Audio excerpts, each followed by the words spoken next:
Hello all the students, I hope आपकी upcoming exams के लिए आपने ज़ोरों शोरों से प्रिपरेशन करी होगी.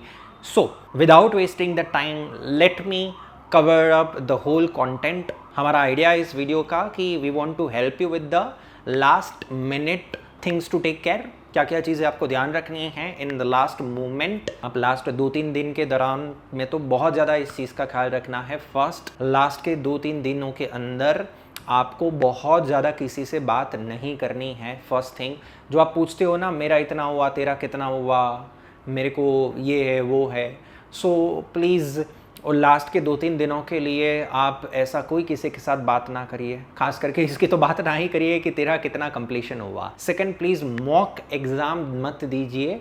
ओके, क्योंकि फिर वो काफ़ी बार हमने देखा है बच्चे वो मॉक एग्ज़ाम देने के बाद डीमोटिवेट हो जाते हैं. अब वो उसका कोई लॉजिक ही नहीं है ना, क्योंकि अब जो आगे पेपर आने वाला है वो तो टोटली यूनिक होगा. मे बी वो इजी भी निकल जाए, हार्ड भी निकले, गॉड नोस.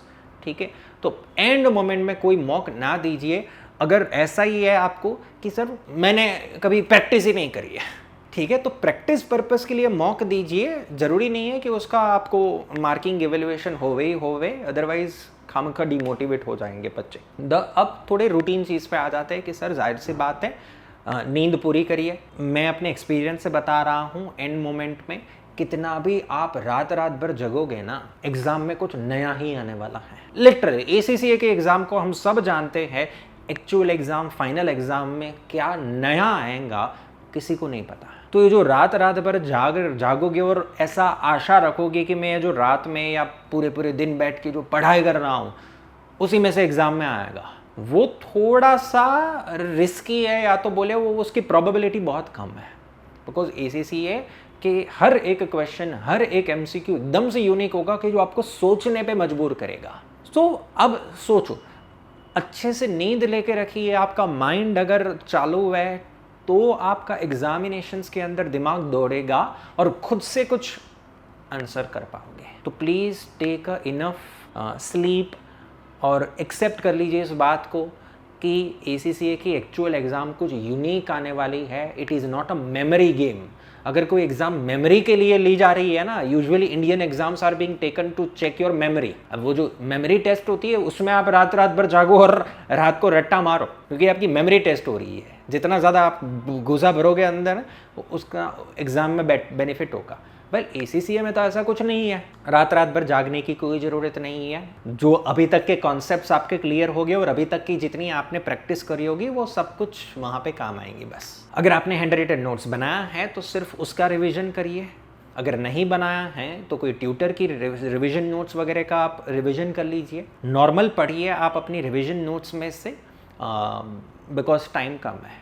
बट अगर आपको लग रहा है कि आपसे ये रीडिंग में कंटाला आ रहा है, पूरा दिन पढ़ा, ऐसा कुछ हुआ, रीडिंग करने में आपको कंटाला आ रहा है, तो you can just note it down. आप लिख सकते हो, रफ में लिखो, जो कॉन्सेप्ट्स सामने आ रहे हो उसको लिखते जाओ, ताकि बोर्डमनेस भी ना आए. और जो लिख रहे हो ना, तो कम से कम आपका फोकस उसी पे रहेगा, यहाँ पे छप जाएगा. सबकॉन्शियसली चीज़ें यहाँ पे छप जाती है, आपको भले ही विश्वास हो या ना हो. एंड मोस्ट इंपॉर्टेंटली डॉकेट्स वगैरह और अपने ID कार्ड्स वगैरह को रेडी रखिएगा. एंड मोमेंट में मैंने देखा है सेंटर बेस्ड वाले काफ़ी स्टूडेंट्स फिर प्रिंट निकलवाने के लिए जाते हैं. Please don't do this stuff.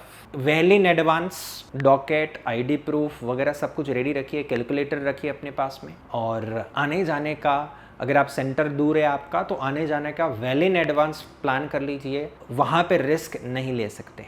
48 hours, I know last के 48 आवर्स बहुत ज़्यादा क्रूशियल होते हैं, जहाँ पे हाईएस्ट अमाउंट ऑफ स्ट्रेस रहता है. आई विल रिकमेंड कि आप 15-20 मिनट्स कम से कम भगवान का नाम लेने में बिताइए, मेडिटेशन या whatever you want to do, just because आपका माइंड थोड़ा शांत हो गए. ओके, अदरवाइज मुझे पता है कि इन दिनों के दौरान में हाईएस्ट नेगेटिविटी आपके अंदर से आएंगी, आपके अंदर से, कि अरे मेरे को ये नहीं आता है, वो अगर एग्जाम में आ गया तो मैं पक्का फेल हूँ. अरे भाई मत सोचना ऐसा, मत सोच. बट वो कंट्रोल नहीं है, उसके ऊपर कंट्रोल नहीं है. सो दैट्स वाई सर एक ही चीज़ है, एक्सेप्ट द फैक्ट कि मेरे को जितना आता है उसमें से अगर एग्ज़ाम में पेपर आ गया, आई विल गिव माई 100%. ख़त्म.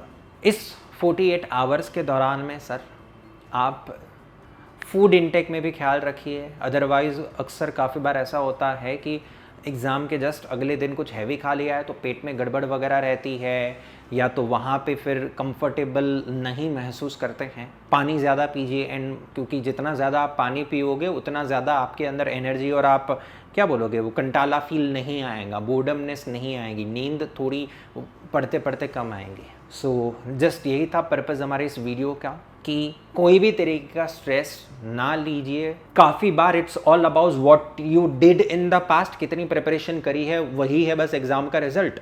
एंड दूसरा है लक। अब जो पास्ट में आपने प्रिपरेशन करी है वो हो चुकी है, उसके ऊपर आपका कंट्रोल नहीं है, वो हो चुका प्रिपरेशन, अच्छा हुआ बुरा हुआ वो हो चुका। और एग्जाम में पेपर इजी निकलेगा या कि टफ निकलेगा वो लक के ऊपर है, उसके ऊपर भी आपका कोई कंट्रोल नहीं है। तो एंड मोमेंट में स्ट्रेस लेने से कोई फायदा नहीं है। जस्ट रिवीजन पे फोकस करो, टाइम निकालना है, रिवीजन करना है, ठीक है। इंपॉर्टेंट चीज़ें बस रिवाइज करते जाओ और हो गया। आई होप सो सर ये वीडियो पसंद में आया होगा और इसमें से इंपॉर्टेंट चीज़ें आपने ध्यान रखोगे। And all the best for your exam. See you in the next video. तब तक के लिए शुक्रिया। Bye bye from Deepan sir.